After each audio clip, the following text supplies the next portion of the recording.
Let me start with an experiment. What do you see on this picture?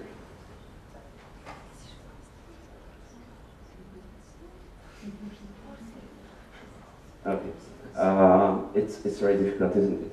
And the reason for that is we can take very difficult pictures. So what you should see here is horses. Probably there you see one horse and another one, a small one there, and so on, right?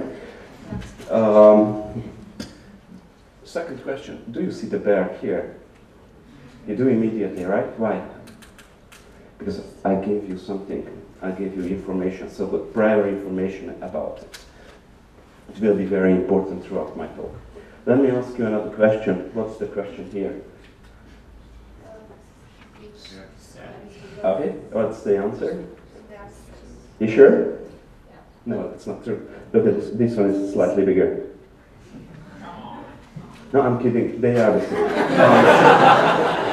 No, the reason I tried to do some kidding here is that the human eye is not very good in quantitating things, right? So probably I could have believed you that they are the same. Let's play another game and then I stop playing. We will count cells. And you tell me how many cells you see in this picture. There is no trick in it. How many?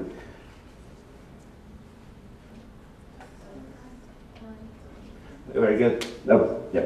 So it takes about 4 seconds, right? For a computer it takes much less. How about here? Wonderful. Okay, now to tell you something, we have great microscopes that can take pictures. Or even larger field pictures. And to show you even more, right? And then I got bored and I stopped counting.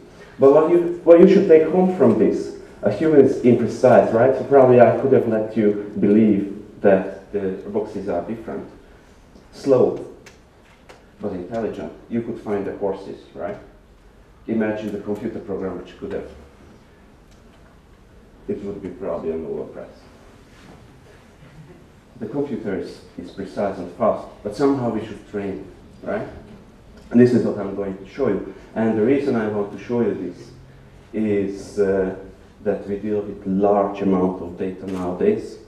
What you will see here is pictures of a human genome-wide knockout-down screen of 22,000 genes. That time we did it, we thought it's 22,000.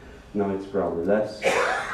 All live pictures you see, bacteria are swimming over there. We dealt with about 20 billion cells. So for these 20 billion cells, you probably should have these 3 properties to make a reliable analysis. Okay, and now what we are doing, so my group works on image quality improvement, image segmentation and tracking, machine learning, and finally I will show you a little bit about single-cell analysis, what we recently went into. So that's not 4 distinct topics. This is actually a pipeline, if you consider. And first, let me show you another picture. If you look at this, probably you see beautiful columns. If a machine sees and probably makes an intensity measurement, then probably we realize, oh, this is horrible, sorry. Then we realize that the intensities throughout are not equal, right? This is the so-called illumination problem or vignetting. We developed a method recently to correct that, and here you see a couple of pictures of a tiled kidney, yeast cells, cancer cells, and then the correction and the method. Probably I don't go too much into the details. We use a so-called energy minimization method. We assume we have infinite number of pictures, and then we can learn. Then we can learn the illumination. And once we assume we don't have infinite number of pictures, then we need to do some tricks. And these tricks are so-called regularizations. I will show you a little bit later. So this method was tested in different microscopy techniques. And it outperforms the state-of-the-art in these techniques, what you see here, epifluorescent, bright field, even with some super resolution techniques. Okay, so we have beautiful images now. We would like to understand them. And what I would like to show you how to make sense of images in terms of numbers. So what you see here is a beautiful picture of cells having influenza infected. What we want to do, if we have 2 million of them or 2 billion of them, we would like to get numbers out of it. So it consists of different spectral channels, and the main steps of analysis, what we apply in the lab and usually in the world, is detection of cells, detection of compartments, and extract features. So to detect cells, if it's a beautiful picture, it's not a big deal. We see the intensities, we threshold them, and voila, we have the pictures, the segmentations. To find subcellular structures, for example, cytoskeleton, or in this case, viruses, it can become very difficult. So, for example, here we apply spot detection. For other cases, we apply something else. Okay. But it's where we are is we had a beautiful picture. It is segmented. It's not enough. What we would like to have is numbers. How to get numbers out of images? We measure properties, for example, the size of it, the intensity of it, like the number of fluorescent particles, and so on. So at the end, what we end up is from a beautiful picture to a big matrix. Okay? And it would be okay. Unfortunately, cells doesn't behave always as we expect them to behave. And this is what we try to approach very much in the lab, is if we have sophisticated cases like touching cells, cells growing on the top of each other, how can we solve that? And I just show you two very small snippets of our work. If it moves, oops, it moves. First of all,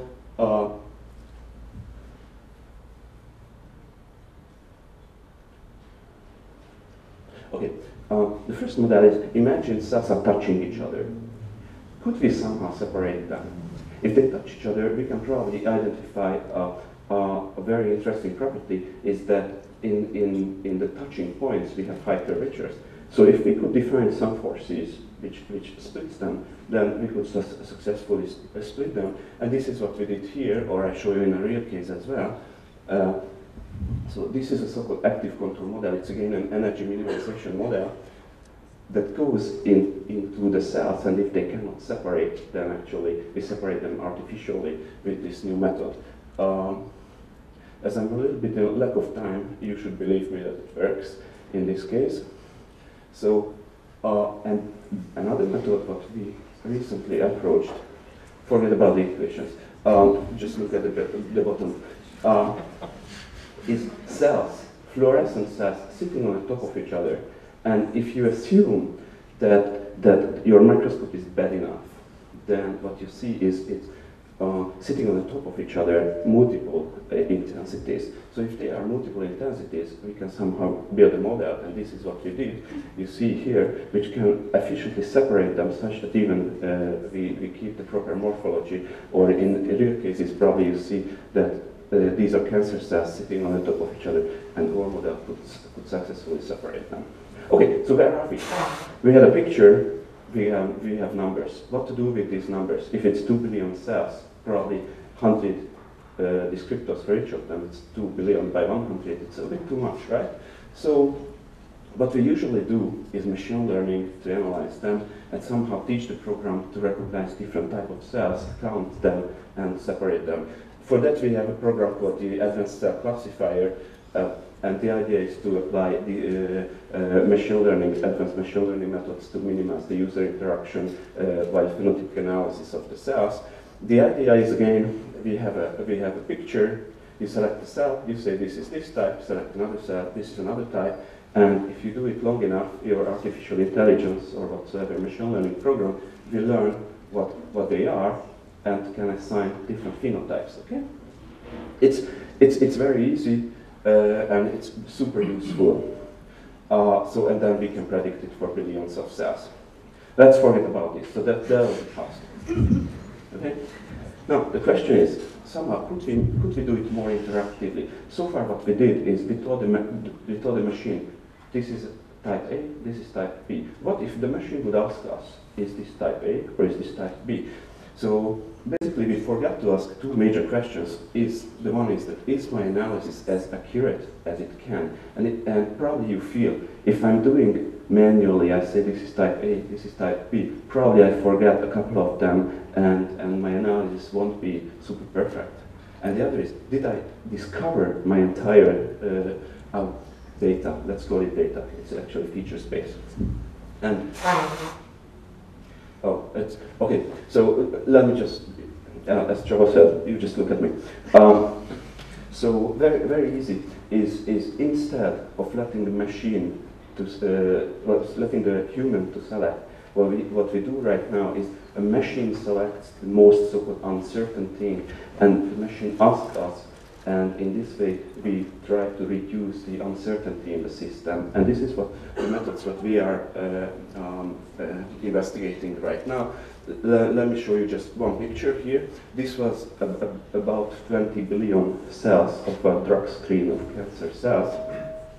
It's horrible, sorry. And what we said to the biologist is, you have half an hour, and within this half an hour, I don't know where to say. Within this half an hour, you should find everything that you have in this data set. And what you see here, this is a test data set, it's a public test data set.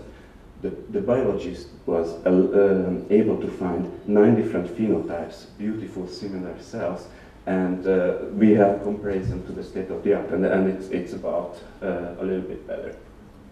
And now my last topic is single cells. So I would like to show you how to combine all these methods into single cell analysis. And we came up recently a method called the CFM correlative light microscopy idea. So probably that's clear for everybody that cellular heterogeneity is a key factor for many things. For example, for cancer, right? It's super important to attract the problem on a single cell level. So if we could do it somehow, and we could go beyond microscopy, that would be fantastic, right? How could we do that? So for example, if I see that there is a morphologically different cell, could I somehow study it biochemically or molecularly? And we built up this system, the CL2M, which takes samples from human or animal or cell culture, makes a lot of images, does image analysis, machine learning, and the selected cells are extracted by a microscope. It's a so-called laser capture microscope, cuts out, and we can collect single cells, and these single cells could be sequenced or whatsoever analyzed, transcriptome analyzed, DNA analyzed, RNA. For that, we made something we call the Facebook, a cell Facebook. Facebook is, of course, a protected name, so forget we call it something else, but it's something like a Facebook. So what we do is, when we take these many images of the cells, we submit it to a database, and the PI or the biologist or whoever can see all the interesting cells that the machine selected and can say that I would like to see all of them individually, and then we can take it out, or can also say that I would like to have this and this and this, and pick them out individually. Or I can also see the microenvironment of the cell and see and judge whether I like it or I don't like it. And just one result what we got recently, this is in collaboration with Tamás Gábor's group. So what you see here is a brain cortex of a mouse. We identified all the cells and found out there was one interesting phenotype and 2 very rare occasions of these interesting phenotypes. We took these cells out, and then we used this Facebook stuff, so we selected which ones we want to see, and we made single cell digital PCR to see whether a certain gene or a certain RNA is present and to which extent is present.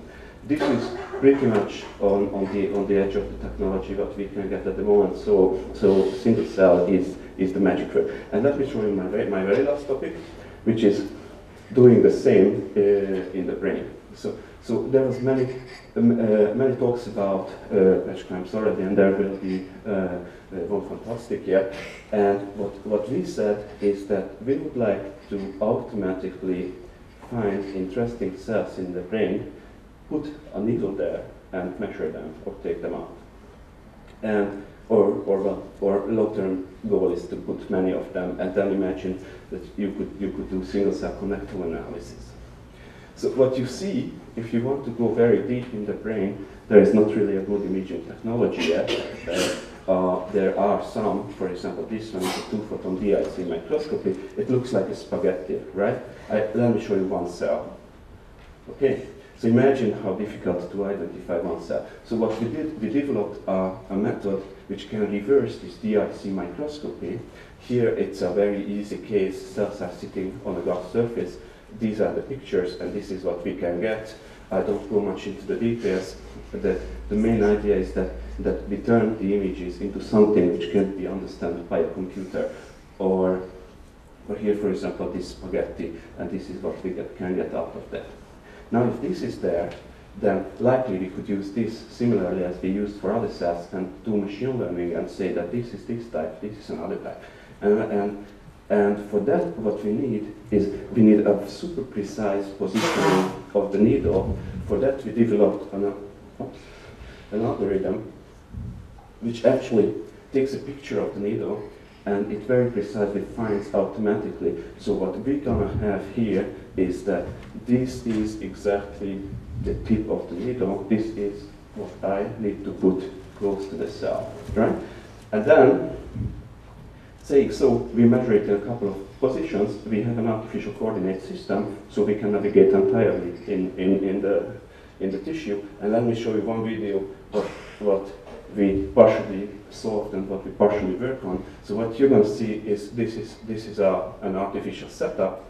You see the cells in this DIC microscope. We turn them into digital reality, if you wish, like 3D models. We do machine learning and then pick one of them, try to patch clamp it. Patch clamping, as I guess you will hear, is very difficult. You need positive pressure, negative pressure. So we made an artificial pump system as well, which controls positive and negative pressures. And this is a real case. There will be one cell over there, which we wanted to target, so the machine pushes it there, and then it tries to find the so-called gigacell to touch the surface. And when we have this high resistance, then we hit the cell. And then, so if you want to read more about our methods, then you probably can read this paper here. This is screening up irrelevant cell-based models. So this is what I was talking about. We try to change our cellular systems into more relevant ones. And with that, I would like to thank your attention and also my group.